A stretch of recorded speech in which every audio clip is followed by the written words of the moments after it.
वृद्ध संभ्रम प्रेम्णोर्धोरुमाश्रुकलाकुले क्षण रथादव स्कंद्य सते स्वचेष्टत प्रभोरमोन्यघ्रिरजांस्यहो इति देहभृतान् यान अर्थो हित्वा दम्भंग भियम शुचम संदेशात जो हरिर्लिंग दर्शन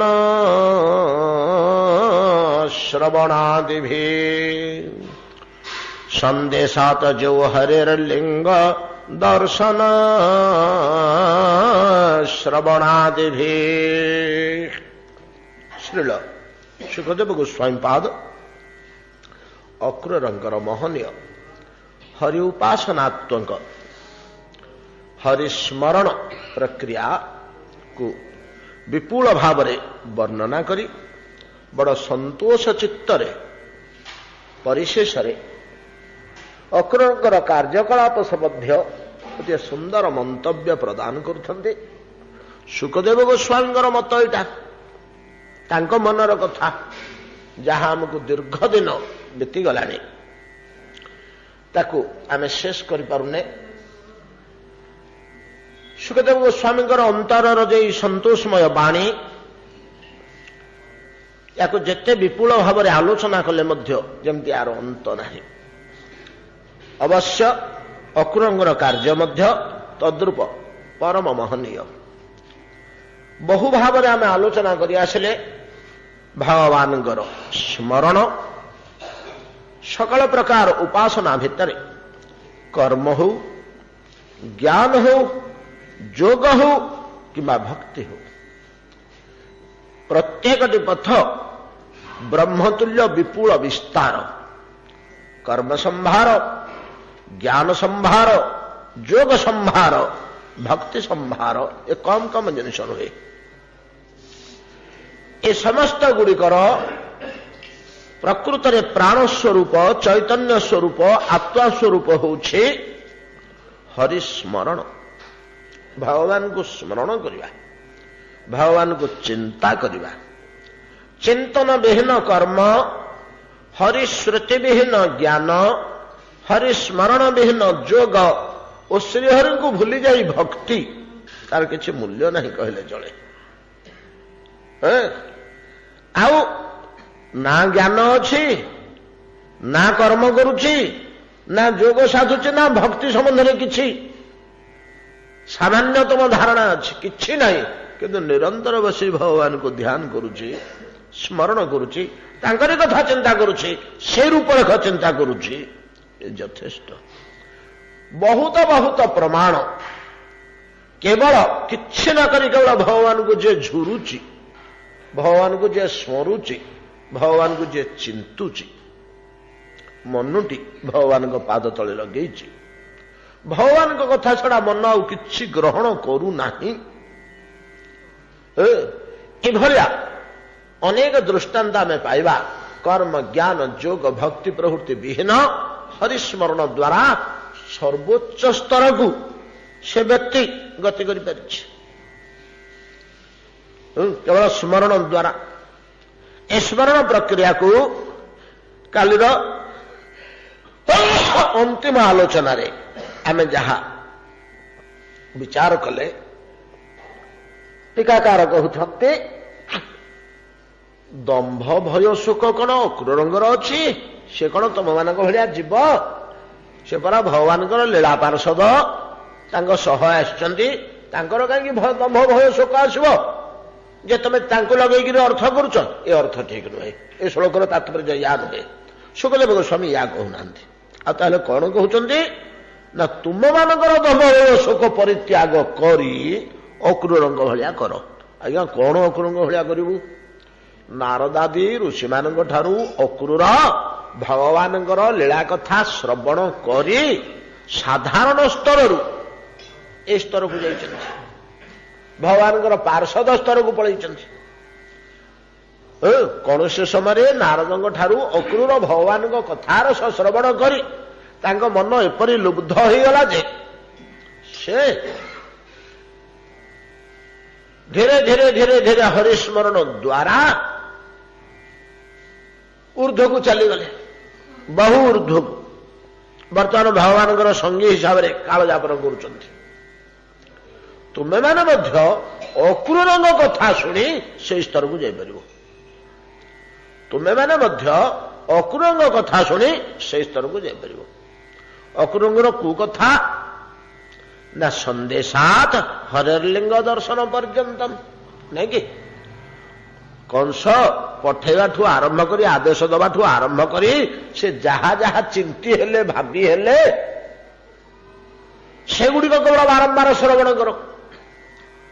କୋଉଠା ପର୍ଯ୍ୟନ୍ତ ଶୁଣିବୁ ନା ଭଗବାନଙ୍କ ପାଦଚିହ୍ନରେ ବିହଳିତ ହୋଇ ପଡ଼ିଯିବା ପର୍ଯ୍ୟନ୍ତ, ପ୍ରେମ ବିହଳିତ ହୋଇ କୃଷ୍ଣ ପାଦାରବିନ୍ଦରେ ପଡ଼ିବା ପର୍ଯ୍ୟନ୍ତ।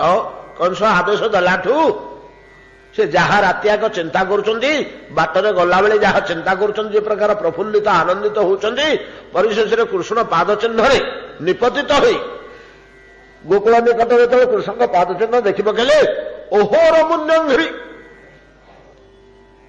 ରଜାଂଶ ହୋ ଇତି ଇତି, এই ପ୍ରକାର କହିକିରି ଇତି ଇ ଭଳିଆ କହିକିରି ଖସି ପଡ଼ିଲେ ରଥ ଉପରୁ।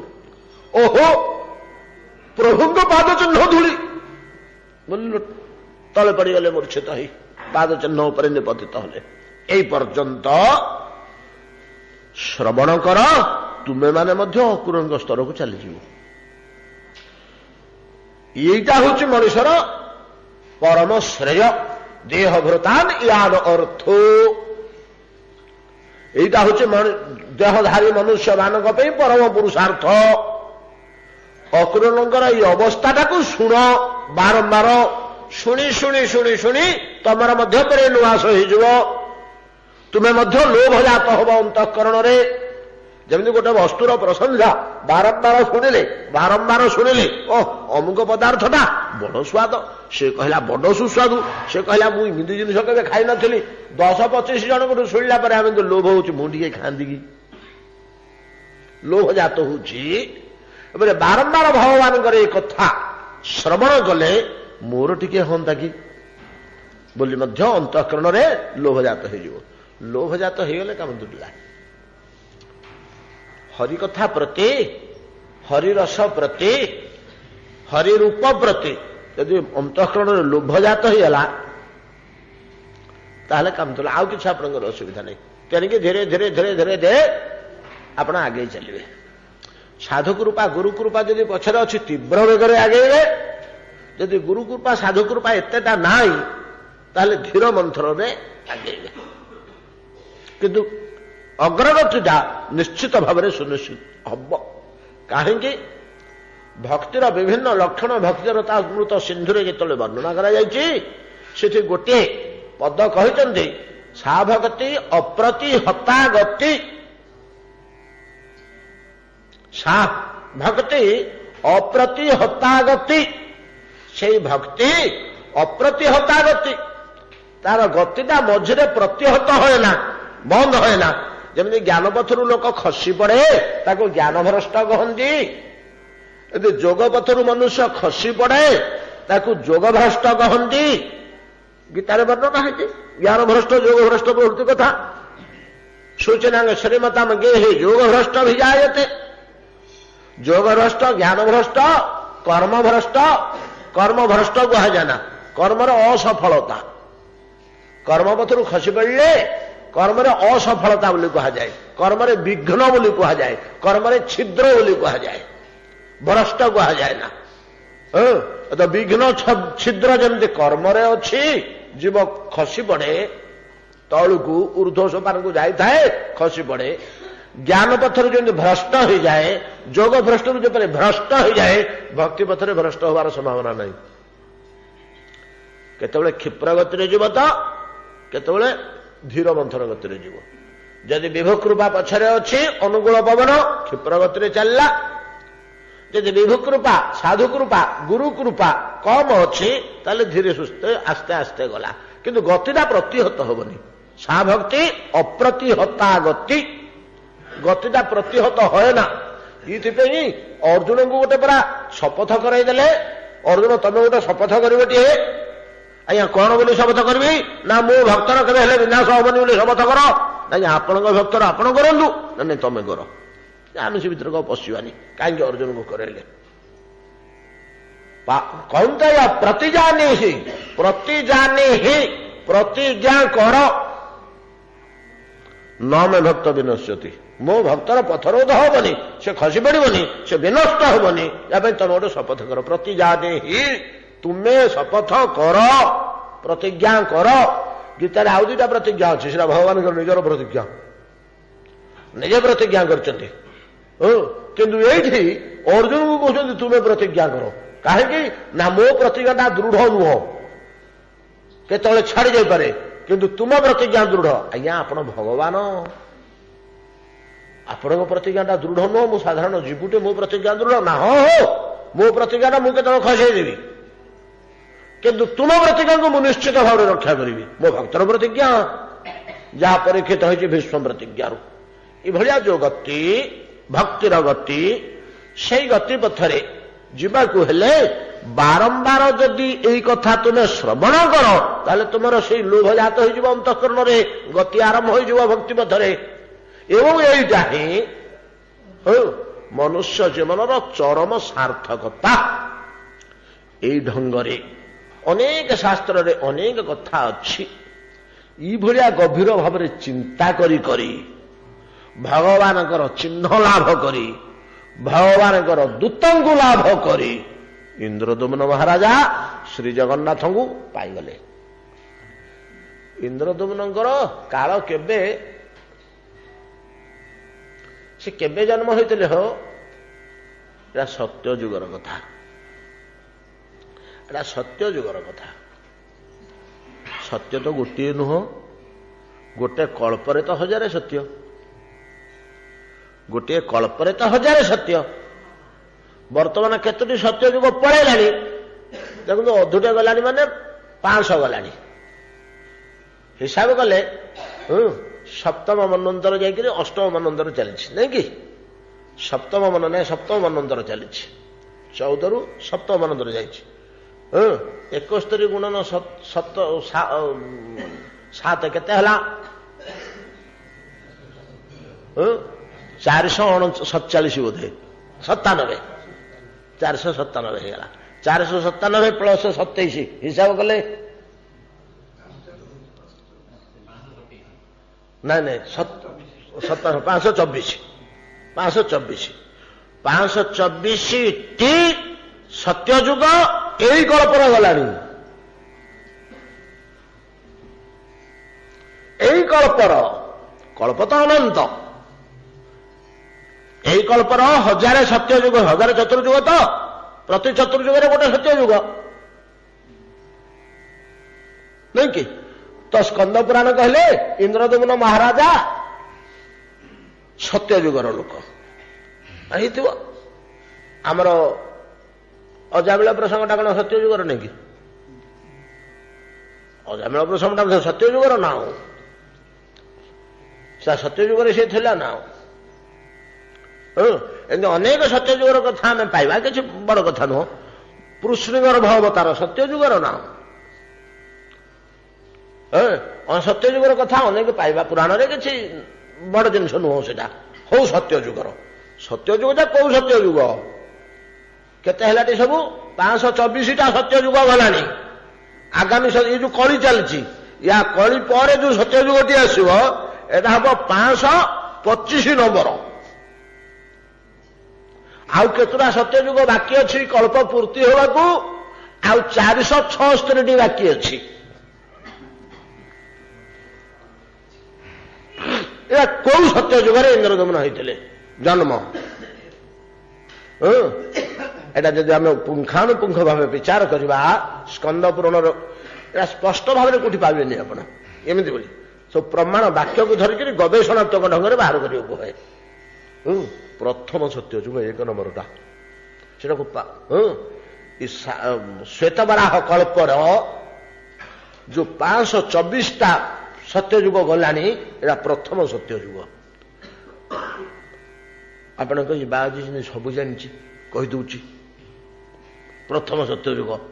ମୁଁ ପୁଥି ପଢିକିରି କହିଦଉଛି ନା, ମୁଁ କଣ ସତ୍ୟ ମୋ ବୁଦ୍ଧି ଅଛି କି? ସ୍ପଷ୍ଟ ଭାବରେ ସ୍କନ୍ଦ ପୁରାଣରେ ଜୈମିନୀ ଋଷି କହିଲେ, ଋଷିମାନଙ୍କ ଆଗରେ ଇନ୍ଦ୍ରଦ୍ୟୁମ୍ନ ମହାନ ରୂପ ସ୍ରଷ୍ଟୁ ପଞ୍ଚମ ପୁରୁଷ। ସ୍ରଷ୍ଟୁ ପଞ୍ଚମ ପୁରୁଷ, ବ୍ରହ୍ମାଙ୍କର ପଞ୍ଚମ ପୁରୁଷ। ବ୍ରହ୍ମାଙ୍କ ପୁଅ, ତା ପୁଅ, ତା ପୁଅ, ତା ପୁଅ, ପୁଅ, ନାତି, ଅଣନାତି, ପଣନାତି, କଣନାତି, ଧରନ୍ତୁ ଆଉ ଗୋଟେ ଆମେ ଲଗେଇଦବା, ଆଉ ତ ପଞ୍ଚମ ପୁରୁଷ ତ। ହେଲେ ପଞ୍ଚମ ପୁରୁଷଟା ବ୍ରହ୍ମାଙ୍କର ପ୍ରଥମ ସତ୍ୟଯୁଗରେ ବନୁଥିବ। ଗୋଟେ ଯୁଗ ଭିତରେ କେତେ ଗୁଡେ ପୁରୁଷ ଅତିକ୍ରମ କରିଯାଉଛି ନା, ଗୋଟେ ଯୁଗ ଭିତରେ ଅନେକ ପୁରୁଷ ଅତିକ୍ରମ କରିଯିବ। ତେଣୁ ସତ୍ୟଯୁଗ ତାହା ମଧ୍ୟ ପ୍ରଥମ ସତ୍ୟଯୁଗ। ପ୍ରଥମ ସତ୍ୟଯୁଗରେ ବ୍ରହ୍ମାଙ୍କ ପଞ୍ଚମ ପୁରୁଷ ରୂପେ ଇନ୍ଦ୍ରଦ୍ୟୁମ୍ନ ମହାରାଜାଙ୍କର କଣ ସେଟା ଅବନ୍ତୀ ନଗରରେ, ମାଳବର ରାଜଧାନୀ ଅବନ୍ତୀ ନଗରରେ ସେ ରାଜା ଥିଲେ। ଏବଂ ସେ ମଧ୍ୟ ସେକାଳେ ସତ୍ୟଯୁଗରେ ଯୋଉଟା ସବୁ ରାଜା ଥିଲେ ସେଗୁଡାକ ସବୁ ସମଗ୍ର ବିଶ୍ୱର ରାଜା ଥିଲେ। ମନୁ ପ୍ରଥମ ରାଜା। ମନୁ ହଉଛନ୍ତି ବ୍ରହ୍ମାଙ୍କର ଡାଇରେକ୍ଟ ପୁଅ, ପ୍ରଥମ ପୁରୁଷ। ବ୍ରହ୍ମାଙ୍କ ପରେ ପ୍ରଥମ ପୁରୁଷ ନା ଆଉ ପୁଅ। ସେ ସମଗ୍ର ବିଶ୍ୱର ରାଜା ଥିଲେ। ସେମିତି ଏଗୁଡାକ ସବୁ ସମଗ୍ର ବିଶ୍ୱର ରାଜା ଥିଲେ।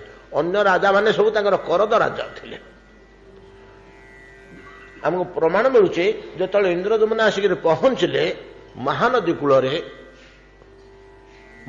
କୂଳରେ ଆସି ଯେତେବେଳେ ପହଞ୍ଚିଲେ, ଓଡ଼ିଶାର ସୀମା ଭିତରକୁ ଯେତେବେଳେ ପଶିଲେ, ଓଡ଼ିଶାର ସୀମାରେ ଜଣେ ଦେବୀ ବିରାଜମାନ କରୁଛନ୍ତି।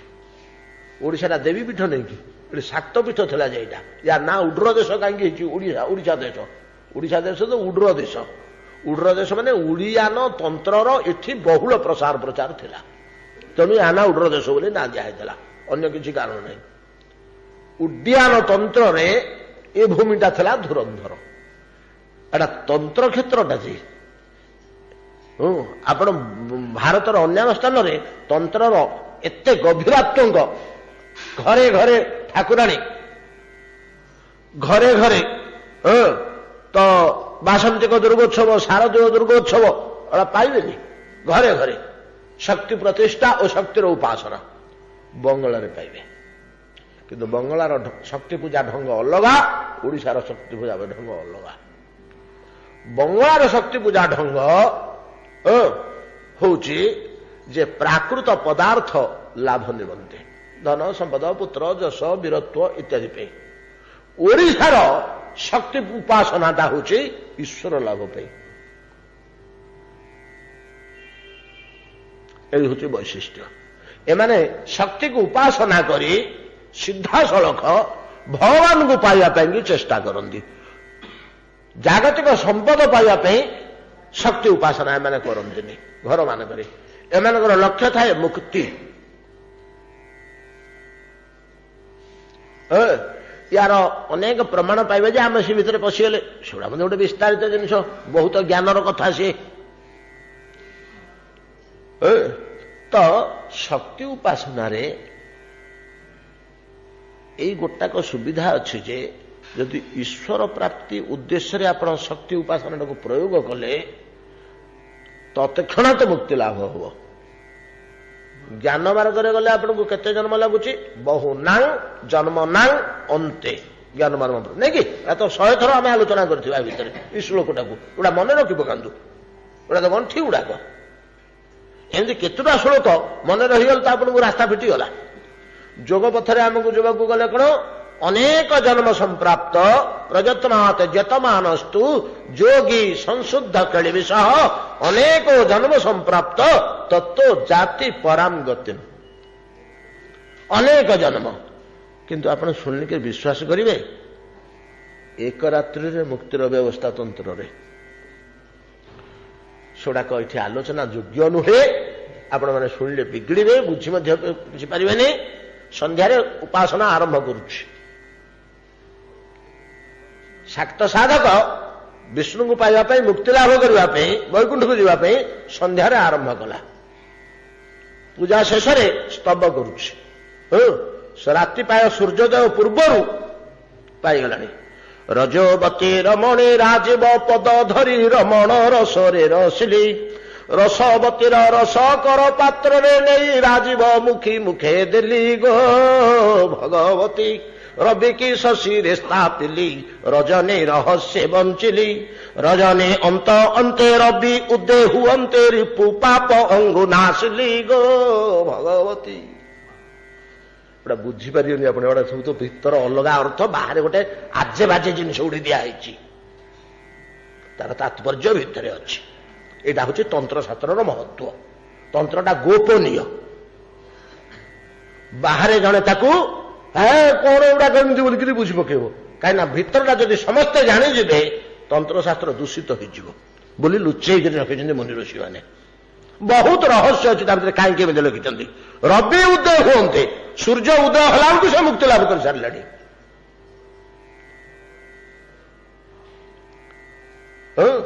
ସୂର୍ଯ୍ୟ ଉଦୟ ହେଲା ବେଳକୁ ତାର ଉଦ୍ଧାର ହେଇଗଲାଣି। ସେ ସ୍ତବରେ ଗାଉଛି ମୁକ୍ତ ପୁରୁଷଟି। ଗଲାବେଳକୁ ସେ ଏତିକି ନିବେଦନ କରିଦେଉଛି ସଂସାରକୁ ଜଣେଇ ଦେବା ପାଇଁ, ହେ ତାନ୍ତ୍ରିକ ଗଣ, ତନ୍ତ୍ର ଶବ୍ଦର ଅର୍ଥ କଣ ଜାଣ? ତମ ତ୍ରାୟତେ ତତ୍କ୍ଷଣାତ ତ୍ରାୟତେ ଇତି ତନ୍ତ୍ର। ତତ୍କ୍ଷଣାତ ଯେ ଜୀବକୁ ତ୍ରାହି ପ୍ରଦାନ କରେ, ମୁକ୍ତି ପ୍ରଦାନ କରେ। ଗୋଟିଏ ରାତି ଯଥେଷ୍ଟ। ଏଭଳିଆ ଶକ୍ତିର ସାଧନା ଥିଲା ଉତ୍କଳର ସମ୍ପତ୍ତି। ସେ ଧୀରେ ଧୀରେ ଲୁପ୍ତ ହେଇଗଲା। ଆମେ ତ ଉପଯୁକ୍ତ ଦାୟାଦ ଏ ପରମ୍ପରାକୁ ରକ୍ଷା କରିବା ପାଇଁ ସେସବୁ ମଦ୍ୟ ମାଂସରେ ହିଁ ତନ୍ତ୍ର ଉପାସନା ରହିଗଲା, ତାର ମୂଳ ଜିନିଷ ଗଲା କୁଆଡେ। ତେଣୁ ଇନ୍ଦ୍ରଦମ୍ନ ଯେତେବେଳେ ପ୍ରବେଶ କଲେ ଏ ଭିତରକୁ, କୋଉଠିକି? ଉତ୍କଳ ଭିତରକୁ, ପ୍ରଦେଶ ଭିତରକୁ ପ୍ରବେଶ କଲେ, ପ୍ରଥମେ ଗୋଟିଏ ତନ୍ତ୍ରପୀଠ ପାଇଲେ। ସୀମାରେ ହିଁ ଦେବୀ ଜଗିଛି ସୀମା। ୟାକୁ ନାନା ଲୋକ ନାନା କଥା କହୁଛନ୍ତି। ଦଳେ ଗବେଷକ କହିଥିଲେ ଆମର ଚର୍ଚ୍ଚିକା ବୋଲି, ଯୋଉ ବାଙ୍କେରେ ଥିବା ଚର୍ଚ୍ଚିକା। ଚର୍ଚ୍ଚିକା ତ ନିକଟ ହେଇଗଲାଣି। ତାମାନେ ସେତେବେଳକୁ ଓଡ଼ିଶା ଦେଶ କଣ ମାତ୍ର ଏତିକି ଥିଲା? କିନ୍ତୁ ଏଥିରେ ଇଏ ହଉନି। ତେଣୁ କୁଦେବୀଙ୍କୁ ସେ ପ୍ରଥମେ ଦର୍ଶନ କଲେ, ସେଇଟା ଆମେ ଏଠି ଆଲୋଚନା କରିବାନି। ଆମେ ପରବର୍ତ୍ତୀ ସମୟରେ ଆଲୋଚନା କରିବା। ଯାହା ହଉ ଆସି ମହାନଦୀ କୂଳରେ ପହଞ୍ଚିଲେ। ମହାନଦୀ କୂଳରେ ଯେମିତି ପହଞ୍ଚିଗଲେ ଇନ୍ଦ୍ରଦମ୍ନ, ଗୁପ୍ତଚର ମୁହଁରୁ ଖବର ପାଇ ସେତେବେଳକୁ ମାଧବ ହଉଛନ୍ତି ଉତ୍କଳର ରାଜା। ଦୌଡ଼ିଗଲେ ସାଙ୍ଗେ ସାଙ୍ଗେ ମହାନଦୀ କୂଳରେ ସେ ରାତିଟା ରହିଲେ। ମହାନଦୀ ପାର ହେଇନାହାନ୍ତି। ଇନ୍ଦ୍ରଦମ୍ନ ଆରପଟେ ରହିଲେ। ତାଙ୍କର କ୍ୟାମ୍ପ ଶିବିର ପଡ଼ିଲା ମହାନଦୀର ଅପର ପାର୍ଶ୍ୱରେ। ଆଗେ ତ ନଦୀକୂଳ ଫଦୀକୂଳ ଇତ୍ୟାଦି ମାନଙ୍କରେ ରହନ୍ତି, ଜଳ ଥିବା ସ୍ଥାନରେ। ତ ଲକ୍ଷ ଲକ୍ଷ ଲୋକ ଅଛନ୍ତି, ଘୋଡ଼ା, ହାତୀ, ସୈନ୍ୟ, ପାଇକ, ମାହୁନ୍ତ, ରଥ ଇତ୍ୟାଦି। ଜଳ ଥିବା ଜାଗା ତ ଦରକାର। ସମତଳ ସ୍ଥାନ ହୋଇଥିବ, ଯଥେଷ୍ଟ ପାଣି ଥିବ, ସେଠି ସେମାନେ ରହିବେ, କ୍ୟାମ୍ପ କରିବେ, ସେଠି ରହିଲେ। ଯେମିତି ଖବର ପାଇଲେ ସେ ଆସି ସନ୍ଧ୍ୟାରେ ପହଞ୍ଚିଲେ। କିଏ ସକାଳୁ ଯାଇଥିଲେ ହେଇନଥାନ୍ତା, ସେଇ ରାତିରେ ଦୌଡ଼ିଲେ ମାଧବ। ଓଡ଼ିଶା ରାଜା ଓ ଉତ୍କଳ ରାଜା ମାଧବ ସେଇ ରାତିରେ ଗାଲ ମାଧବ ବୋଲି ଆମେ ଯାଉ କହୁଛୁ। ତାଙ୍କ ମାଧବ ବୋଲି ତାଙ୍କ ନାଁ ନାହିଁ, ଗାଲ ବୋଲି ଅଛି। ମାଧବ ସବୁଟା ପଛେ ଲାଗିଛି। କାହିଁକି ତାଙ୍କ ଗାଲ ମାଧବ ବୋଲି କହ? ତାଙ୍କ ନାଁ ହଉଛି ଗାଲ। ଉତ୍କଳ ରାଜାଙ୍କ ନାଁ ହଉଛି ଗାଲ। ମାଧବ ଶବ୍ଦଟା କୋଉଠୁ ଲାଗିଲା? ଉତ୍କଳ ରାଜା ଗାଲ ତାଙ୍କ ଜୀବନରେ ରାଜତ୍ୱ କାଳ ଭିତରେ ଅନେକ ମାଧବ ମନ୍ଦିର ନିର୍ମାଣ କରିଥିଲେ ଓ ମାଧବ ମୂର୍ତ୍ତି ପ୍ରତିଷ୍ଠା କରିଥିଲେ। ନୀଳମାଧବ, ସେ ତ ମାଧବ ଏଠି ଥାନ୍ତେ, ନୀଳମାଧବ ଥାନ୍ତେ ନା ତା ପୂର୍ବରୁ? ଆଉ ଜଗନ୍ନାଥ କଣ ତେଳକୁ ଆସିଲେନି କି? ନୀଳମାଧବ ଥାନ୍ତି। କିନ୍ତୁ ମାଧବ ମୂର୍ତ୍ତି ଆମେ ବହୁତ ମାଧବ ପାଇବା। ସେଭଳି ମାଧବ, ଅମୁକ ମାଧବ, ସମତ ମାଧବ, ରାଧା ମାଧବ, ବହୁତ ମାଧବ ମୂର୍ତ୍ତି ଆମେ ପାଇବା ଓଡ଼ିଶାର। ବିଶେଷ କରି ମାଧବ ମୂର୍ତ୍ତି ଗୁଡାକ ବେଶୀ ଏଇ ଯୋଉ ଜୟଦେବଙ୍କ ଘର ଅଛି ନା, କି ନଦୀଟି ପୋତି ହେଇଗଲାଣି ଆଉ ନାହିଁ, ପ୍ରାଚୀ ନଦୀର କୂଳାକ ମାଧବ ମନ୍ଦିର ସବୁ ନିର୍ମାଣ ହେଇଥିଲା। କୂଳ ତମାମ ସବୁ ଏପଟେ ବି ବହୁତ ଜାଗାରେ ମାଧବ ମୂର୍ତ୍ତି ସବୁ ପ୍ରତିଷ୍ଠା ହେଇଥିଲେ। ଗୁଡ଼ିଏ ମାଧବ ମୂର୍ତ୍ତି ପ୍ରତିଷ୍ଠା କରିଥିବାରୁ ନୀଳମାଧବଙ୍କ ପ୍ରଭାବରେ ପ୍ରଭାବିତ ହୋଇ ଗାଲ ଗୁଡ଼ିଏ ମାଧବ ମୂର୍ତ୍ତି ପ୍ରତିଷ୍ଠା କରିଥିବାରୁ ତାଙ୍କୁ ଲୋକେ ଗାଲ ମାଧବ ବୋଲି। ମାଧବ ଦେଉଳ ଖାଲି କରୁଛି, କୋଉଠି ଚଣ୍ଡୀ କି ଚାମୁଣ୍ଡା କି ନହେଲେ ସେ ନୃସିଂହ କି ରାମ କି କୃଷ୍ଣ ଏ ମନ୍ଦିର ରାଜାକୁ ପୋଷଉନି, ଖାଲି ମାଧବ ମନ୍ଦିର ତିଆରି କରିବାରେ ଲାଗିଛି, ମାଧବ ପ୍ରତିଷ୍ଠା କରୁଛି। ତେଣୁ ତାଙ୍କୁ ଗାଲ ମାଧବ ବୋଲିକରି ଲୋକେ କାଳକ୍ରମ ଡାକୁଥିଲେ। ଗାଲ ରାଜା ଯାଇକି ରାତି 8ଟା ଭିତରେ ପହଞ୍ଚିଗଲେ ପ୍ରଥମ ପ୍ରହରରେ। କାହିଁକି? ତୁ ତ ଗୋଟେ ରାଜା ଗାଲ, ସେ ତୋର ଇନ୍ଦ୍ରଦମନ ଗୋଟେ ରାଜା, ସିଏ ଆସିକିରି ପହଞ୍ଚି ତୋ ଦ୍ୱାରରେ ତୋ ରାଷ୍ଟ୍ରରେ, ତୁ ତ ବରଂ ଆସିବା କଥା। ଆଉ ଯଦି ଗଲୁ ତରବରିଆ ହେଇକିରି ଦୌଡ଼ିକିରି ଯିବା ଦରକାର କଣ? ଖାଲି ଗୁରୁଟେ ପୁରୋହିତଟେ ଧରିକିରି କାହିଁ ପଳେଇଲୁ? ଆଉ ସାଥିରେ କେହି ନଥିଲେ, ଗୁରୁ ଆଉ ପୁରୋହିତ ଜଣେ ଦି ଜଣ ଧରିକିରି ଯାଇଥିଲେ ଗାଲ ରାଜା। ତାର କାରଣ ହଉଛି ସେ ହଉଛନ୍ତି ଚକ୍ରବର୍ତ୍ତୀ। ଆଜ୍ଞା, ପ୍ରାଇମ ମିନିଷ୍ଟର ଯଦି ରାତି 2ଟାରେ ଆସିକିରି ପହଞ୍ଚିଯିବେ ଦୈବାତ, ଏସପି କଲେକ୍ଟର ଏଠିକାର ଚିଫ ମିନିଷ୍ଟର ଅନ୍ୟାନ୍ୟ ସେକ୍ରେଟାରୀ ମାନେ ଶୋଇବେ? ଆଉ ଶୋଇବେ କି? ଖବର ପାଉ ପାଉ ଯାଇକିରି ସେଠି ବସିଥିବେ, ରାତି ଅଧ ହଉ ବର୍ଷା ହଉ ଶୀତ ହଉ, ଆଉ ସେଥିରେ ବିଚାର ଅଛି। ଯେମିତି ଚକ୍ରବର୍ତ୍ତୀ ସମ୍ରାଟ ଥିଲେ ସମଗ୍ର ବିଶ୍ୱର ଇନ୍ଦ୍ରଦମନ ବୋଲି ଗାଲ ରାଜା ଯାଇକି ସେଠି ପହଞ୍ଚିଥିଲେ। ସେଇଦିନ ଆସିକିରି ପହଞ୍ଚିଲେ। ସେଇଦିନ ଆସି ପହଞ୍ଚି ଆମର ଏଇଠୁ କଥା ଆରମ୍ଭ ନାହିଁ। ସେ ଏଇଭଳିଆ କାହା ମୁହଁରୁ ଭଗବାନଙ୍କର କଥାଟା ଶୁଣି ଦେଇ ଏପରି ଚିନ୍ତିତ ହେଇକିରି ପଡ଼ିଛନ୍ତି ଯେ ଖାଲି ଚିନ୍ତା କରିଛନ୍ତି ଅକୁରଙ୍କ ଭଳିଆ। ସ୍ମରଣ ସ୍ମରଣ ସ୍ମରଣ ସ୍ମରଣ ଭିତରେ ଆହେ ମାଧବ, ଆହେ ନୀଳ ମାଧବ, ଆହେ ନୀଳ ମାଧବ ସ୍ମରଣ କରି କରି ଚିହ୍ନ ପାଇଗଲେ, ପାଦ ଚିହ୍ନ, ଦୂତ ବି ପାଇଗଲେ, ତାଙ୍କର ଲୋକ ବି ପାଇଗଲେ ଏବଂ ସହଜରେ ଆସିକରି ପହଞ୍ଚିଗଲେ। ଓ ତାଙ୍କୁ ଆଶ୍ରୟ କରି, ତାର ଭକ୍ତିକି ଆଶ୍ରୟ କରି ନୀଳମାଧବ ଜଗନ୍ନାଥ ମୂର୍ତ୍ତି ଦାରୁ ବିଗ୍ରହରେ ରୂପାନ୍ତରିତ ହେଲେ। ଗୋଟେ ଲୋକର ଭକ୍ତିକି ଆଶ୍ରୟ କରି, ହଁ ତୋ ମନ ଯେମିତି ମୁଁ ତତେ ସେମିତି ଦର୍ଶନ ଦେବି, ତୁ ଯେମିତି ଚାହୁଁଛୁ ମୁଁ ତୁ ସେମିତି ହେବିରେ। କମ କଥା, କୋଟି ବ୍ରହ୍ମାଣ୍ଡନାଥ କହୁଛନ୍ତି ତୁ ଯେମିତି ଚାହୁଁଛୁ ମୁଁ ସେମିତି ହେବି। ପ୍ରଥମରୁ ଟିକେ ଯଦି ଆମେ ସୂଚନା ଦେବା, ଇନ୍ଦ୍ରଦମନ ମହାରାଜା ମନେ ମନେ ଖୋଜି ହଉଛନ୍ତି ଏମିତି ଦିଅ କୋଉଠି ଅଛି ଯେ ଚର୍ମଚକ୍ଷୁରେ ଦର୍ଶନ ହେବ, ପ୍ରତିମା ନୁହଁ ସାକ୍ଷାତ ହେଇଥିବ। ସର୍ବୋଚ୍ଚ କ୍ଷେତ୍ର କୋଉଟା ଭାରତବର୍ଷରେ? ସର୍ବୋଚ୍ଚ କ୍ଷେତ୍ର, ସବୁଠୁ ମହିମାମାନ କ୍ଷେତ୍ର କୋଉଟା? ଏବଂ ସବୁଠୁ ବଡ଼ ଦେବତା କୋଉଟା? ସାକ୍ଷାତ ଚିନ୍ମୟ ମୂର୍ତ୍ତି ପ୍ରଭୁଙ୍କୁ ଚର୍ମଚକ୍ଷୁରେ ଦେଖିଲା ଭଳିଆ ବ୍ୟବସ୍ଥା କୋଉଠି ଅଛି? ସବୁଠି ପ୍ରତିଷ୍ଠା ହେଇକିରି ଅଛନ୍ତି, କୋଉଠି ପାଷାଣ, କୋଉଠି ଧାତୁ, କୋଉଠି କି ମୂର୍ତ୍ତିରେ ଭଗବାନ ଅଛନ୍ତି, ସେଠି ପ୍ରାଣ ପ୍ରତିଷ୍ଠା ହେଇଛି। ସେମିତି ନୁହଁ। ଏଠି ଜଣେ ଲୋକ ଅଛନ୍ତି, କି ନହେଲେ ଆମ ପିତାଙ୍କର 10ଟା ଫଟୋ ଆମେ ରଖିଛୁ ଘରେ। ତାଙ୍କର ଅନ୍ତିମ ବୃଦ୍ଧକାଳୀନ ଫଟୋ ଗୋଟେ, ସେତେବେଳେ ଅଫିସର ଥିଲେ ସେତେବେଳର ଗୋଟେ ଫଟୋ ଅଛି, ତାଙ୍କ ପିଲାଦିନର ଗୋଟେ ଫଟୋ ଅଛି, ସେ ଯୋଉଦିନ ସେମିନାର ସାରିକିରି ଆସିଲେ ଡିଗ୍ରୀ ପାଇକିରି କଲେଜରୁ ସେଦିନର ଗୋଟେ ଫଟୋ ଅଛି। 10 ପ୍ରକାର ଫଟୋ ଅଛି। 10 ପ୍ରକାର ଫଟୋ ଗୁଡାକ ନା ଆଉ ପିତାଙ୍କର ଦେହଟା କାହିଁ? ପିତାଙ୍କର ଦେହ ଏବଂ 10 ପ୍ରକାର ଫଟୋ, ଯେପରି ଭଗବାନ ଓ ତାଙ୍କର ପ୍ରତିମା ବା ମୂର୍ତ୍ତି ବା ବିଗ୍ରହ। ବୁଝିପାରିଲେ ନା? ତ ଇନ୍ଦ୍ରଦମନ ଖୋଜୁଛନ୍ତି ଦେହଟା କାହିଁ? ଏଗୁଡାକ ସବୁ ସିନା ତାଙ୍କର ପ୍ରତିମା, ତାଙ୍କର ବିଗ୍ରହ, ତାଙ୍କର ଫଟୋ ତୁଲ୍ୟ, କିନ୍ତୁ ମୂଳ ବସ୍ତୁଟା କାହିଁ? ମୂଳ ବସ୍ତୁଟା କୋଉଠି ପାଇବି? ଆଉ ଯୋଉଠି ମୂଳ ବସ୍ତୁଟା ଥିବ ସେଟା ନିଶ୍ଚୟ ସର୍ବୋଚ୍ଚ କ୍ଷେତ୍ର ହେଇଥିବ, ସର୍ବୋଚ୍ଚ ଧାମ ହେଇଥିବ। ସେ ତାଙ୍କର ଅନେକ ଧନ୍ଦା ସେଥିପାଇଁ କରିଥାନ୍ତି। ଅନୁସନ୍ଧାନରେ ସେ ଲାଗିଛନ୍ତି। ତା ପାଇଁ ସେ କଣ କରିଛନ୍ତି ନା, ଗୁଡ଼ିଏ ତୀର୍ଥାଚାରୀ ସାଧୁ ସନ୍ନ୍ୟାସୀ ଓ ବ୍ରାହ୍ମଣ ବୈଷ୍ଣବ ଯୋଉମାନେ ବହୁ ତୀର୍ଥ ଭ୍ରମଣ କରନ୍ତି, ସେମାନଙ୍କ ପାଇଁ ରହିବା ଖାଇବା ସବୁ ଉଚ୍ଚ କୋଟିର ବନ୍ଦୋବସ୍ତ ଗୋଟେ କରିଛନ୍ତି। ଯେମିତି ସେମାନେ ଏଠି ରହିବେ ଆଉ ଆସିବେ। ଅବନ୍ତୀରେ ବଡ଼ ସୁବିଧା ଅଛି, ଚାଲ ଯିବା ସେଠି ଦର୍ଶନ କରିବା।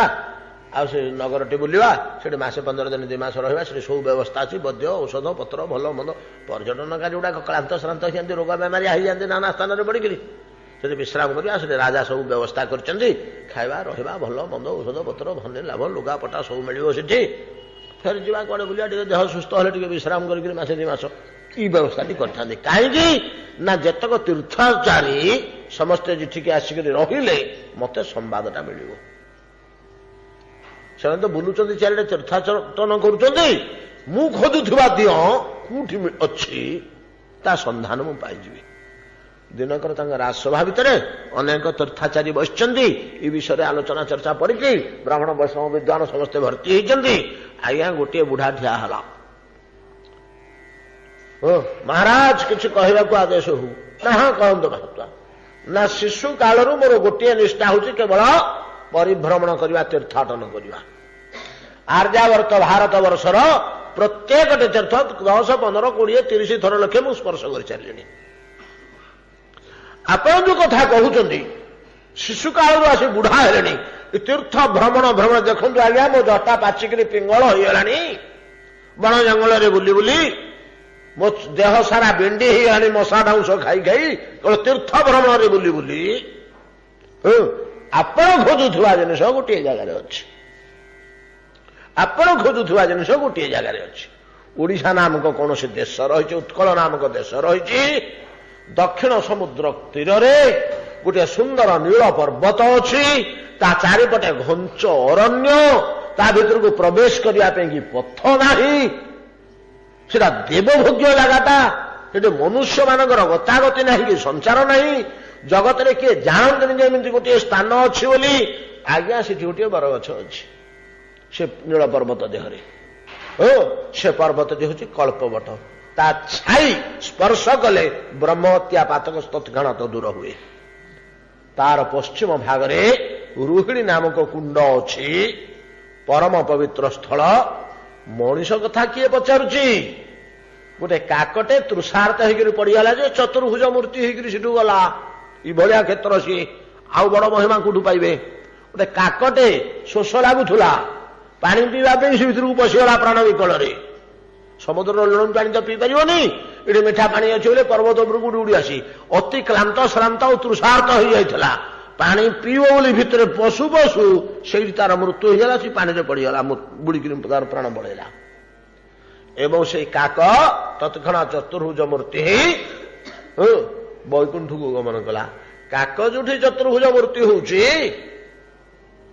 ପଶୁପକ୍ଷୀଙ୍କର ଭେରେ ହୀନ ପକ୍ଷୀ କାକ, ସବୁଠୁ ହୀନ ପକ୍ଷୀ କାକ, ସେ ଚତୁର୍ଭୁଜ ମୂର୍ତ୍ତି ଲାଭ କରୁଛି। ଆଉ ମନୁଷ୍ୟ ପାଇଁ କଣ ଅଛି? ଏଭଳିଆ ସେ କ୍ଷେତ୍ରର ମହିମା, ଯାହାର ସ୍ପର୍ଶ ମାତ୍ରେ ଜୀବ ତତ୍କ୍ଷଣାତ ମୁକ୍ତି ଲାଭ କରେ ବୋଲି ଗୁଡ଼ିଏ ଶାସ୍ତ୍ର ପ୍ରମାଣ ସେ ଦେଲେ। କୋଉ ଶାସ୍ତ୍ରରେ କେମିତି କଣ ଅଛି? ଜୀବ ଏ କ୍ଷେତ୍ରର ସ୍ପର୍ଶରେ କିଭଳିଆ ମୁକ୍ତି ଲାଭ କରେ ପ୍ରମାଣ ଗୁଡ଼ିଏ ଦେଲେ। ପ୍ରମାଣ ଗୁଡ଼ିଏ ଦେଇ କହିଲେ, ଆଜ୍ଞା 81 ଅଙ୍ଗୁଳ ଉଚ୍ଚ ଯୋଉ ସୁନ୍ଦର ନୀଳମାଧବ ମୂର୍ତ୍ତି ବିରାଜମାନ କରୁଛନ୍ତି, ସେଇ ଗୋଟିଏ ବସ୍ତୁ ଯେ ପ୍ରତିମା ନୁହଁ, ପ୍ରତ୍ୟକ୍ଷ ବିଷ୍ଣୁ, ଯାହାଙ୍କୁ ମନୁଷ୍ୟ ଚର୍ମଚକ୍ଷୁରେ ଦେଖିପାରିବ, ମାତ୍ର ବଡ ଗୋପ ନୁହଁ। ଏ କଥା କିଏ ଜାଣନ୍ତିନି, ଏକଥା କେହି ଜାଣନ୍ତିନି। ଏଟା ଗୋପନ ଅବସ୍ଥାରେ ଅଛି। ଭଗବାନ ନିଜେ ବିରାଜମାନ କରୁଛନ୍ତି। ଆଉ ତାଙ୍କର ସେଠି ସେବା ଶୁଶ୍ରୂଷା ହଉନି ନା? ଆଜ୍ଞା ହଉଛି। ଦେବତାମାନେ ଆସି କରୁଛନ୍ତି। ପ୍ରତି ସନ୍ଧ୍ୟାରେ ଦେବତାମାନେ ଆସିବେ, ଠାକୁରଙ୍କର ପୂଜା ଉପାସନା କରିକରି ଯିବେ। ମଣିଷର ସଂସାର ନାହିଁ ସେଠିକି। ତେବେ ଶବର ଦୀପକ ବୋଲିକିରି ଗୋଟିଏ ଛୋଟିଆ ପଲ୍ଲୀଟିଏ ପଶ୍ଚିମ ପାର୍ଶ୍ୱରେ ଅଛି। ସେଇଠି ଗୋଟିଏ ଶବର ଅଛି। ଗୋଟିଏ ଶବର, ଗାଁ ଯାକ ନୁହଁ। ଯୋଉ 10-5 ଘର ପଲ୍ଲୀ ଅଛି, ଅନ୍ୟ ଶବର ମାନେ ସେ ବଣରେ ବୁଲିକିରି ମୃଗା ଫୃଗା କରି ଜୀବନଯାପନ କରୁଛନ୍ତି। ଗୋଟିଏ ଶବର ଅଛି, ମୋ ଭଳିଆ ଆଜ୍ଞା ସେ ଜଟା ଫଟା ଗୋଟେ ଧରିକି ରହିଛି। ସିଏ ପ୍ରତିଦିନ ସକାଳୁ ଯାଏ ଆସେ, କୁଆଡେ ଯାଏ କଣ କରେ ସେ କଥା ସିଏ ଜାଣେ। ଜାତିରେ ଶବର। ଶବର ଜାତି ମହାମୂର୍ଖ ଲୋକଟେ ହେଇଥିବ। ସିଏ କଣ ପରମ ତତ୍ତ୍ୱଙ୍କର ପୂଜା ଅର୍ଚ୍ଚନା କରିବ? କି ମନ୍ତ୍ର ଜାଣିବ କଣ? ଆଜ୍ଞା ମନ୍ତ୍ର ଫନ୍ତ୍ର କଣ ଦରକାର? ସେ ତୀର୍ଥାଚାରୀଟି ଇନ୍ଦ୍ରଦମ୍ନଙ୍କୁ କହୁଛି, ଆଜ୍ଞା ମୁଁ ମୋ କଥା କହୁଛି, ସେ କ୍ଷେତ୍ରର ମହିମା ଜାଣିଲା ପରେ ମତେ ଆଉ ସେଠୁ ଆସିବାକୁ ଇଚ୍ଛା ହେଲାନି। ମୁଁ ହବିଷ କରିକିରି ଫଳମୂଳ ଖାଇକିରି ଗୋଟେ ବର୍ଷ ରହିଲି ସେ ପର୍ବତର ପାଦ ଦେଶରେ। ସେ ପର୍ବତର ପାଦ ଦେଶରେ ତଳେ ଗୋଟିଏ ବର୍ଷ ସେ ବଣ ଭିତରେ ରହିଲି। ଗୋଟେ ବର୍ଷଟେ ରହିବା ଏଠି ଆଉ ଏଇଭଳିଆ ସ୍ଥାନ ଆଉ ମିଳିବନି। ଏ ପରମ ଉପାଦେୟ ସ୍ଥାନ, ପରମ ମାହାତ୍ମ୍ୟପୂର୍ଣ୍ଣ ସ୍ଥାନ, ଏଠି ଗୋଟେ ବର୍ଷ ରହିବା ଆଉ ବଣର ଫଳମୂଳ ଖାଇ ସେ ଅରଣ୍ୟ ଭିତରେ ଗୋଟିଏ ବର୍ଷ ବିତେଇଲି। ଗୋଟିଏ ବର୍ଷ ପରେ ମୁଁ ଆସିଲା ପରେ ବର୍ତ୍ତମାନ ଦେଖୁଛି ବେଦ, ବେଦାନ୍ତ, ଉପନିଷଦ, ଶ୍ରୁତି, ସଂହିତା, ଅଷ୍ଟାଦଶ ବିଦ୍ୟା ସବୁତକ ମୋ ଭିତରେ କୋଉଠୁ ଆସିଲା କି ଜାଣି। ଆଜ୍ଞା ମୁଁ ଗୋଟେ ମୂର୍ଖ ଲୋକଟେ ଥିଲି, ଖାଲି ବୁଲୁଥିଲି, ପିଲାଦିନୁ ତ ବୁଲୁଛି ଆଉ। ପିଲାଦିନୁ ମହାମୂର୍ଖ ଲୋକଟେ ମୁଁ ଥିଲି।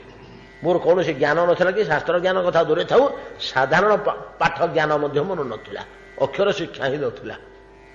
କିନ୍ତୁ ବର୍ତ୍ତମାନ ମୋ ଭିତରେ ବେଦ, ବେଦାନ୍ତ, ଉପନିଷଦଠୁ ଆରମ୍ଭ କରି ଅଷ୍ଟାଦଶ ବିଦ୍ୟା, ଯୋଉଟା ସବୁଠୁ ଜଟିଳ ଆଉ କଷ୍ଟ, ସବୁଥିରେ ବର୍ତ୍ତମାନ ମୁଁ ଧୂରିଣ। ଆଜ୍ଞା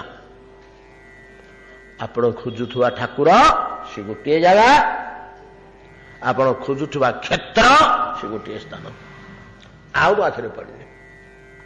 ଭାରତର ଛୋଟ ବଡ଼ ସବୁତକ ତୀର୍ଥ, ସବୁତକ ମନ୍ଦିର 10-25 ଥର ମୁଁ ପର୍ଯ୍ୟଟନ କରିଛି ମୋ ଜୀବନରେ, କିନ୍ତୁ ସେଭଳିଆ କ୍ଷେତ୍ର କୋଉଠି ଆଉ ନାହିଁ।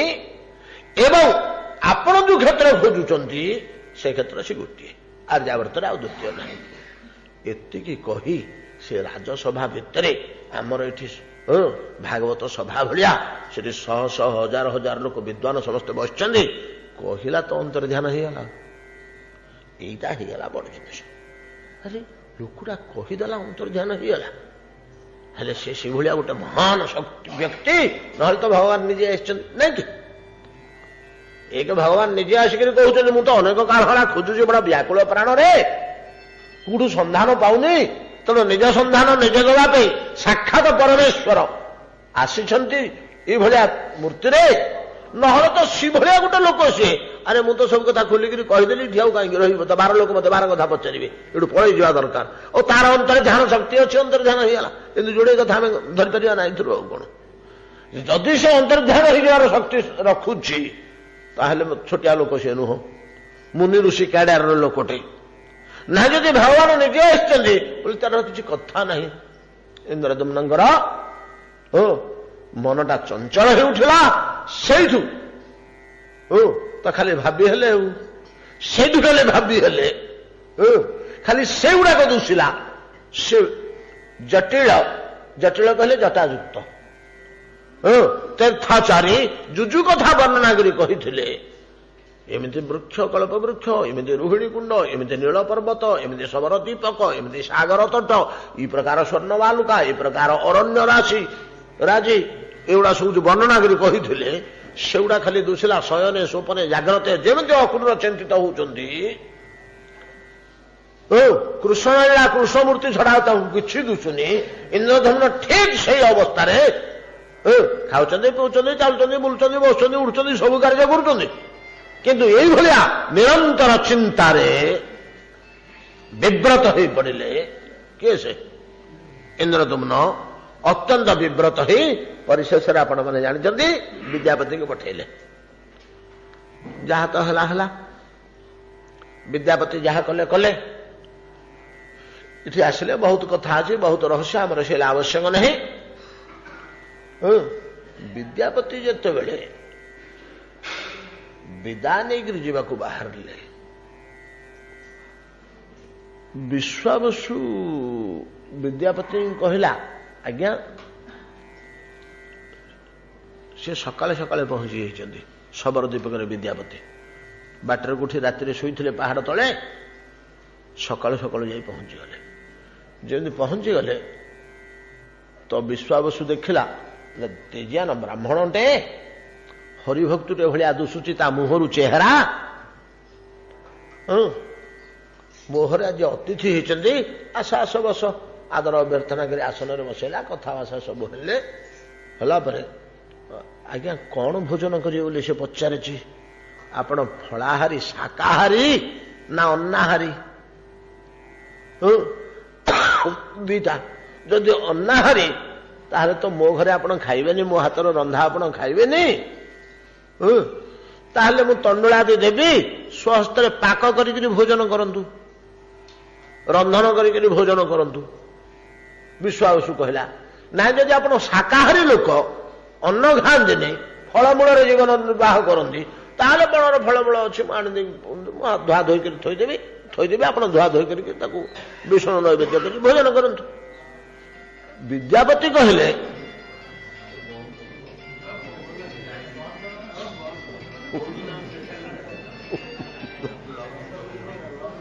ନାଇଁ, ଲକ୍ ନାହିଁ, ଅଫ୍ କରିଦିଅନ୍ତୁ, ଲକ୍ କରିବା ଆବଶ୍ୟକ ନାହିଁ, ଇଆଡେ ମନ ଦିଅନ୍ତୁ। ଶୁଣ, କଣ ହେଲା ଘଟଣା, ଇଆଡେ ମନ ଦିଅନ୍ତୁ। ବୋଲ ଜଗନ୍ନାଥ ସ୍ୱାମୀ କି। ବିଶ୍ୱାସୁ ଯେତେବେଳେ ଏ ପ୍ରସ୍ତାବ ଦେଲେ, ଆପଣ ମୋର ଅତିଥି, ବହୁ ଦୂରରୁ ଶ୍ରାନ୍ତ କ୍ଳାନ୍ତ ହୋଇ ଆସିଛନ୍ତି, ଆପଣଙ୍କୁ ପ୍ରଥମେ ଭୋଜନ ଟିକେ କରେଇଲେ, ଆପଣ ଟିକେ ବିଶ୍ରାମ କରିବେ, ଏଇଟା ମୋର ପ୍ରଥମ କର୍ତ୍ତବ୍ୟ। ଆପଣ ପାକ ସ୍ୱହସ୍ତରେ ପାକ କରିବେ ନା ଫଳମୂଳ ଆଦି ଭୋଜନ କରିବେ? ତ ବିଦ୍ୟାପତି କହିଲେ, ବୋଲେ ମୁଁ ଜଳ ଛୁଇଁବିନି। ଆଜ୍ଞା, କାହିଁକି ମୋ ଦ୍ୱାରରେ ମୁଁ କଣ ଅପରାଧ କଲି? ନା ନାଇଁ ବିଶ୍ୱାସ, ତମର କିଛି ନାହିଁ, ମୁଁ ଶ୍ରୀହରିଙ୍କୁ ଦର୍ଶନ ନ କଲା ପର୍ଯ୍ୟନ୍ତ ଜଳ ଛୁଇଁବିନି ବୋଲି ଶପଥ କରିଛି। ମତେ ଦୟାକରି ଦେଖେଇ ଦିଅ ଠାକୁର। ଠାକୁର ଦର୍ଶନ କଲା ପରେ ତମେ ଯାହା କହିବ ମୁଁ ତମ କଥା ଶୁଣିବି ସିନା, ମୁଁ କେବେ ଭୋଜନ କରିବିନି। ଯେତେ ଚେଷ୍ଟା କଲେ ବିଶ୍ୱାସ ଶୁଣିଲେନି। ବିଦ୍ୟାପତି କହିଲେ ବୋଲି ବିଶ୍ୱାସ ବିଚାର କଲେ, ତ ମହା ମୁସ୍କିଲ ହେଲା। ୟାକୁ ତ ଦେଖେଇବା କଥା ନୁହଁ କାହାକୁ, ଆଉ ନ ଦେଖେଇବି ବାମୁଣଟେ ମୋ ଦ୍ୱାରେ ଉପବାସରେ ମରିବ, ଆଉ ନ ଖାଇକିରି କେତେ ଦିନ ବଞ୍ଚିବ? ଏ ତ ଦରମରା ହେଲାଣି, ଘରୁ ଆସିଲା ଦିନଠୁ ଜଳ ଛୁଇଁନି କହୁଛି, ଗୋଟେ ନିଷ୍ଠାରେ ଆସିଛି। ଠାକୁର ଦର୍ଶନ କରେଇଲେ ବାମୁଣଟା ବଞ୍ଚିଯିବ, ଖାଇବ ପିଇବ ସବୁ କରିବ। ଯଦି ଠାକୁର ଦର୍ଶନ ନ କରେଇବି ତାହେଲେ ମୋ ଦ୍ୱାରେ ଅବଶ୍ୟ ମୁଁ କଣ ତୋଳିଦେବି କି ଢୁକଳା ବୋଲି ଦରମରା ବାମୁଣ୍ଡକୁ, ହରିଭକ୍ତଟେ, ସେ ଜଳ ଛୁଇଁବନି କହୁଛି, ଏଠି ପଡିବ, ଆଉ 2 ଦିନ କି 4 ଦିନ ପରେ ତାର ମୃତ୍ୟୁ ହେଇଯିବ। ମୋ ଦ୍ୱାରେ ବାମୁଣଟେ ନ ଖାଇ ନ ପିଇକିରି ମରିବ, ଅତିଥିଟେ, ପରିଣତି କଣ ହବ? କେତେ ଦୂର ଏଟା ଗ୍ରାହ୍ୟ? ଦେଖେଇବି ପରମ ଗୋପନୀୟ ପ୍ରାଣର ଦେବତା ମୋର, ମୋ ଛଡା ଆଉ ଦ୍ୱିତୀୟ ଲୋକ ପର୍ଯ୍ୟନ୍ତ କିଏ ଜାଣିନି, କେବଳ ସନ୍ଧାନ ମୁଁ ପାଇଛି। ମୋ ପୁଅ ଝିଅ ପିଲା ଛୁଆ କେହି ଜାଣନ୍ତିନି, ସାହି ପଡିଶା ବନ୍ଧୁବାନ୍ଧବ। କୁଆଡେ ଯାଉଛ ନା କୁଆଡେ ଯାଉଛୁ, କେହି ଜାଣିନାହାନ୍ତି। ଦେବତା ମାନେ ଆସିକି ପୂଜା କରୁଛନ୍ତି ନା, ଆଉ ମନୁଷ୍ୟ ପୂଜା ତ ହଉନି। ଆଉ ସନ୍ଧାନଟା କେବଳ ମୁଁ ଜାଣିଛି, କେମିତି ଦେଖେଇଦେବି? ନ ଦେଖେଇଦେବି ଏ ଅବସ୍ଥା ହବ। ବଡ ଦ୍ୱନ୍ଦ୍ୱରେ ପଡିଲା, ବଡ ଦ୍ୱନ୍ଦ୍ୱରେ ପଡିକିରି ଶେଷକୁ ବିଶ୍ୱାସ କଣ ମନରେ ବିଚାର ହେଲା, ମୋର ଯାହା କ୍ଷତି ହଉଛି ହଉ ପଛେ ବାମୁଣଟା ବଞ୍ଚିଥାଉ, ମୋର ଯାହା କ୍ଷତି ହଉଛି ହେଇଯାଉ। ଏଇଟା ହଉଛି ହରିଭକ୍ତ, ସାଧୁ, ସନ୍ଥ, ସନ୍ନ୍ୟାସୀ, ସତ ପ୍ରକୃତିର ମନୁଷ୍ୟ, ଏମାନଙ୍କର ସିଦ୍ଧାନ୍ତ। ଏମାନେ ବିଚାରି ବିଚାରି ସେସବୁ କହନ୍ତି, ମୋର ପଛେ କ୍ଷତି ହେଇଯାଉ, ଅନ୍ୟର କିଛି ନ ହଉ। ଏଇଟା ହଉଛି ସାଧୁ ସ୍ୱଭାବ।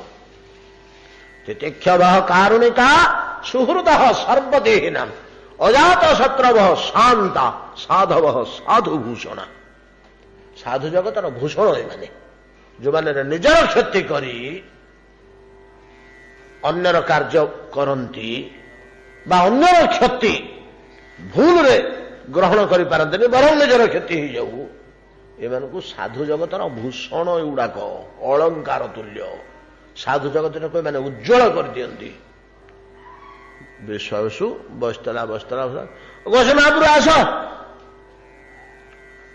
ଚାଲ।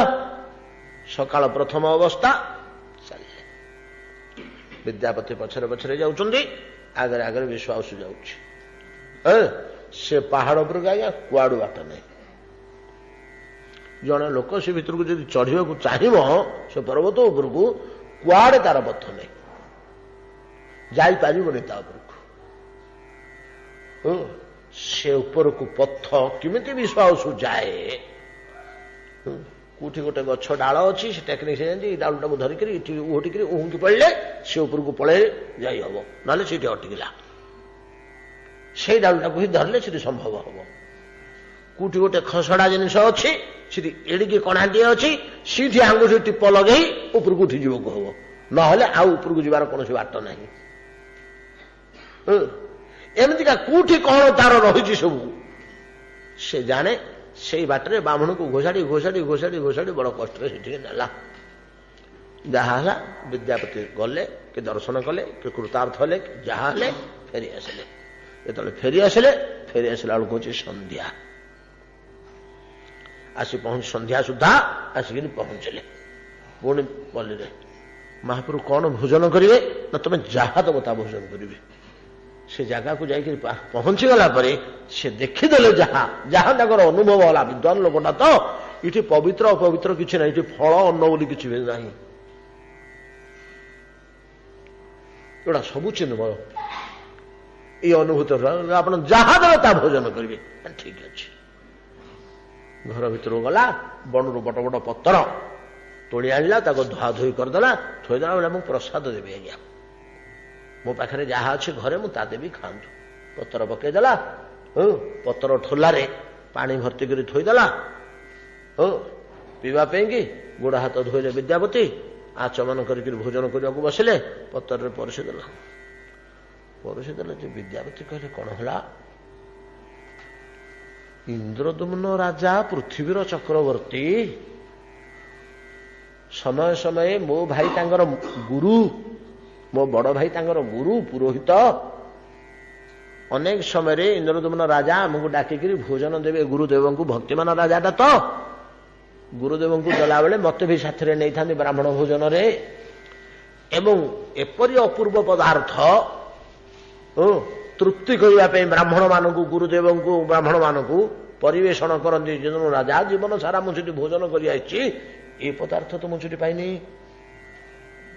ଏଡ଼େ ଉଚ୍ଚକୋଟୀର ଭୋଜନ ପଦାର୍ଥ, ମିଷ୍ଟାନ୍ନାଦି, ଏଡ଼େ ସୁସ୍ୱାଦୁ ଖାଦ୍ୟ ପଦାର୍ଥ, ଏଇ ନୂଆ ନୂଆ ଖାଦ୍ୟ ପଦାର୍ଥ, ଏ ଉଚ୍ଚକୋଟୀର ଖାଦ୍ୟ ପଦାର୍ଥ ଇନ୍ଦ୍ରଦୁମ୍ନ ରାଜାରେ ମଧ୍ୟ ଜୀବନ ସାରା ଆମେ ପାଇନୁ।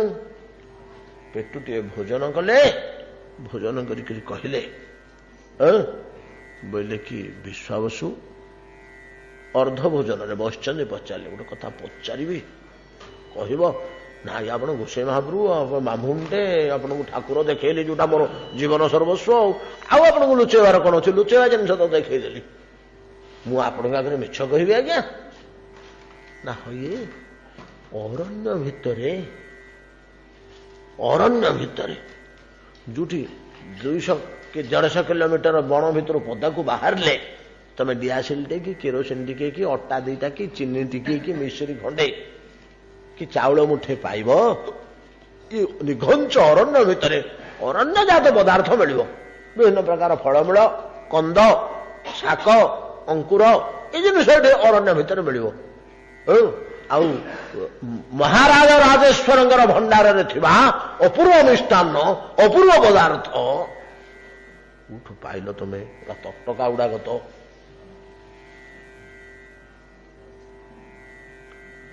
ଇସ୍ୱାଦୁ ପଦାର୍ଥ, ଏ ଦିବ୍ୟ ପଦାର୍ଥ, ୟାକୁ ତ ବଡ ବଡ ନାଗରିକ ମାନେ ତିଆରି କାଇଦା କୌଶଳ ଜାଣିବେନି।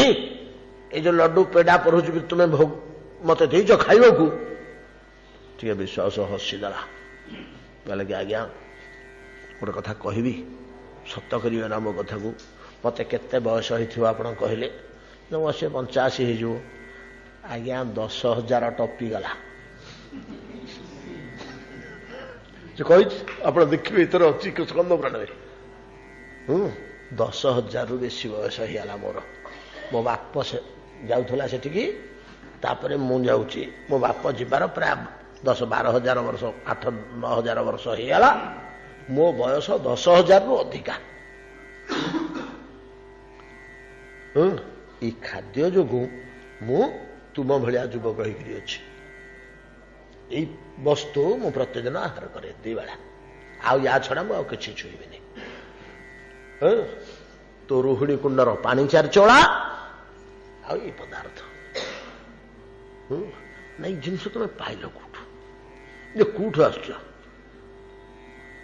କହିବି ପ୍ରତିଦିନ ରାତିରେ ମୁଁ କଣ ଭୋଗ ଲଗାଏ? ମୁଁ ଶବର ଲୋକ, ମୁଁ କୋଉଠି ମୁଁ ଜାଣିଛି? ମୁଁ ଜିନିଷ ଠାକୁର ଖାଇବେ?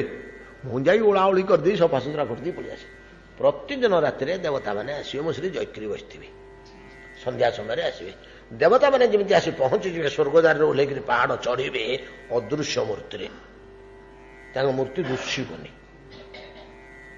ଅଦୃଶ୍ୟ ଭାବରେ ସେ ଆସିବେ। ଆସିଲେ କିନ୍ତୁ ଗନ୍ଧଟା ଜଣାପଡ଼ିଯିବ। ସେମାନଙ୍କ ଶରୀରର ଯୋଉ ଅଙ୍ଗରାଗ ଲେପ, ଚନ୍ଦନ କର୍ପୂର ଆଦି, କସ୍ତୁରୀ ପ୍ରଭୃତି, ସେ ଗନ୍ଧରୁ ମୁଁ ଜାଣିବି ଯେ ହଁ ଦେବତାମାନେ ଆସିଲେ। ତାର କିଛି ସମୟ ପରେ ଘଣ୍ଟା ଘଣ୍ଟି ଶବ୍ଦ ଏମିତି ସବୁ ଶୁଭିବ। ହଁ ଦେବତାମାନେ ପୂଜା କରୁଛନ୍ତି। ଦେବତାମାନେ ପୂଜାପୂଜି କରିବେ। ସେତେବେଳେ ପଳେଇ ଯିବେ, ସେ ଗନ୍ଧ ଦୂର ହୋଇଯିବ। ଆୟା ମୁଁ ତ ସେ ଭିତରେ ଯାଇକରି ନୀଳମାଧବଙ୍କ ପାଖକୁ ପଚାରକୁ ପତ୍ର ମାନଙ୍କର ଥାଳି ମାନଙ୍କରେ ସବୁ ଏତିକି ଏତିକି ଜିନିଷ ଥୁଆ ହେଇଥିବ। ଯେତେ ଖାଇଲି ଖାଇଲି, ଯେତକ ବୋହିକିରି ଧରିକିରି ଘରକୁ ପଳେଇ ଆସିଲି। ଆଉ ସକାଳେ ଖାଇବ କୁକୁର। ଏ ପଦାର୍ଥ ଦେବତାମାନଙ୍କ ଦ୍ୱାରା ନୀଳମାଧବଙ୍କୁ ସମର୍ପିତ ହୋଇଥିବା ପଦାର୍ଥ। ଏ ଫୁଲମାଳଟାକୁ ଦେଖୁନାହାନ୍ତି, ୟା ଗନ୍ଧ ଆପଣ ପାଇବେ ମର୍ତ୍ତ୍ୟରେ। ତ ବିଦ୍ୟାପତି ଖାଇଲେ, ବୋଇଲେ ଶୁଣ ଏଥିରୁ ଲଡୁ ପୁରୀ କିଛି ମତେ ଦିଅ। ନା ହଁ ଆଜ୍ଞା ନିଅନ୍ତୁ। କିଛି ପ୍ରସାଦ ଫୁଲ ତୁଳସୀ, କିଛି ପ୍ରସାଦ ଭୋଗ, ପ୍ରସାଦ ନିର୍ମାଲ୍ୟ, ୟାକୁ ବାନ୍ଧି ବୁନ୍ଧିକିରି ଗାମୁଛାରେ ମୁଣ୍ଡ ପାଖରେ ଥୋଇଲେ। କୃତକୃତ ହୋଇ ଦୁଇ ଜଣ ଠାକୁରଙ୍କ କଥାରେ ରାତି ପାଇଗଲା। ବିଶ୍ୱାବସୁ ଆଉ ବିଦ୍ୟାପତି ଦୁଇ ଜଣ ନୀଳମାଧବଙ୍କ କଥା ଆଲୋଚନା ଚର୍ଚ୍ଚାରେ ରାତି ପାଇଗଲା। ସକାଳ ଯେମିତି ହେଲା, ଏ ସପ୍ତବାର ନୀଳାଚଳକୁ ପ୍ରଦକ୍ଷିଣ କଲେ ବିଦ୍ୟାପତି, ନା ତ୍ରିବାର କଣ ଏମିତି ଗୋଟେ ଅଛି। ଏ ନୀଳାଚଳ ପର୍ବତକୁ ପାଦ ଶେଷରେ ଥିଲେ ନା ଶବର ଦୀପକରେ ଓହ୍ଲେଇ ଆସିଛନ୍ତି ତଳକୁ, ପ୍ରଦକ୍ଷିଣ କଲେ। ପ୍ରଦକ୍ଷିଣ କରିକି ଖଣ୍ଡେ ଦୂରରେ ତାଙ୍କ ରଥ ଥିଲା, ରଥରେ ବସିକରି ସେ ପଳେଇଲେ। ରଥରେ ବସିକରି ଗଲା ପରେ କଣ ଘଟଣା ହେଲା, ଆମେ କି ପ୍ରକାର ଅନୁଭବ କରିଛନ୍ତି, ଅକ୍ରୁରଙ୍କ ସହ କି ସାମ୍ୟ ଅଛି ସ୍କନ୍ଦ ପୁରାଣରେ,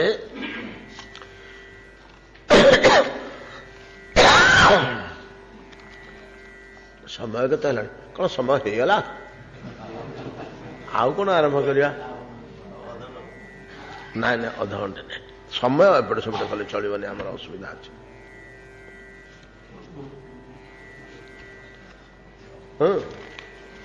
କଣ ଘଟଣା ହେଲା?